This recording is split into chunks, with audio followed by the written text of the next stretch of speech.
আল্লাহ রাসূল দাঁড়িয়ে আছেন, একদিন আল্লাহ রাসূল বসে আছেন, আর আল্লাহ রাসূলের সামনে দিয়ে একটা ইহুদির লাশ চলে যাচ্ছে। ইহুদির লাশকে দেখে আল্লাহ রাসূল দাঁড়িয়ে পড়লেন। সাহাবায়ে কেরাম বললেন, আল্লাহ রাসূল, আজকে আপনি আপনার নতুন একটা দিক দেখলাম, নতুন একটা দিক দেখলাম। ও তো ইহুদির লাশ, আপনি ওকে উঠে দাঁড়ালেন, ওকে দেখে উঠে দাঁড়ালেন। আল্লাহ রাসূল বলেছিলেন, আমি জানি, তোমাদের থেকে আমি আগে জানি ইহুদির লাশ, কিন্তু ইহুদির লাশ আমি জানি, কিন্তু সে তো মানুষ, মানুষকে সম্মান দিতে হবে। আর আজকে ছেলেগুলো যে শিক্ষা নিয়েছে, 5টা ছেলে, এরা কোন শিক্ষা নিয়েছে? যেটা হলো কোরআনের পরে স্থান হচ্ছে বুখারী, ইমাম বুখারী। আমি বহু কিতাব পড়েছি, आपको सनद क्या है? अरे सनद तो मैं खुद हूँ, क्या कहना है कहिए। পড়াশোনা আমি অনেক করেছি, যারা যাদের কাছে আমি পড়াশোনা করেছি সে সমস্ত আলেম আমাদের কাছে এখন নাই। বুঝেছেন কথা? তো ভাইরা আমার, দোস্তরা আমার, আলেম ওলামা ফুরফুরা শরীফে খুব বেশি আসা যাওয়া করতো, আমি নিজের চোখে দেখেছি। ভাইরা আমার, দোস্তরা আমার, এলেম হচ্ছে আল্লাহ রাসূলের হাদিসে আছে, এলেম হচ্ছে একটা জ্যোতি। আর কোরআন শরীফের মধ্যে আছে জানা আর অজানা কোনদিন সমান হতে পারে না। যে অন্ধ আর যার চোখ আছে, এভাবে মধ্যে আছে, দুটো সমান না। এলেম যে শিক্ষা করবে সে আল্লাহকে চিনবে। আবার কিতাবের মধ্যে আছে, কোরআনের মধ্যে আছে, যে নিজেকে চিনেছে সে আল্লাহকে চিনেছে।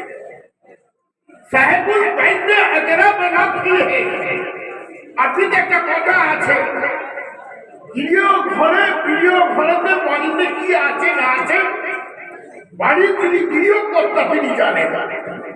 তো ভাইরা আমার, দোস্তরা আমার, নিজের অন্তরকে জিজ্ঞেস করুন, জীবনে কত নামাজ পড়েছেন? নিজের অন্তরকে জিজ্ঞাসা করুন, জীবনে কত রোজা রেখেছেন?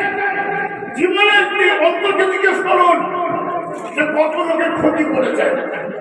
মুসলমানের ছেলে মুসলমান হওয়া যায় না, পীরের ছেলে পীর হওয়া যায় না, অলির ছেলে অলি হওয়া যায় না, আলেমের ছেলে আলেম হওয়া যায় না। বুঝেছেন কথা?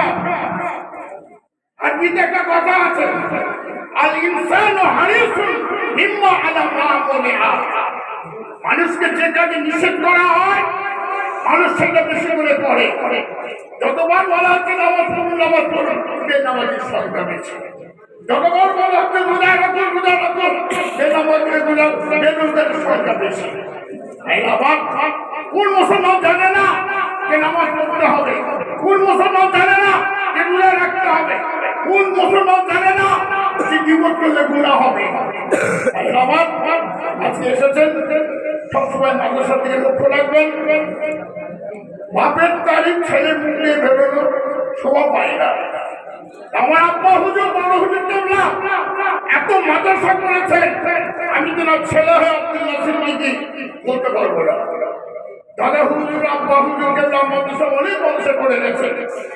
এসব কথা একটা কথা আমার মনে পড়ে যায়, তখন আমার হালকা বয়স।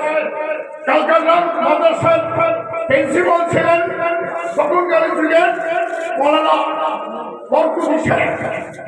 এই বরকতি সাহেব এসে বলছে, হুজুর দায়িত্বের মাদ্রাসা খুলতে গেলে আপনাকে 5,000 টাকা জমা দিতে হবে। আমার আব্বা হুজুর বলেছিলেন, 5,000 টাকা কি দেখাচ্ছেন? 5,000 টাকা কি দেখাচ্ছেন?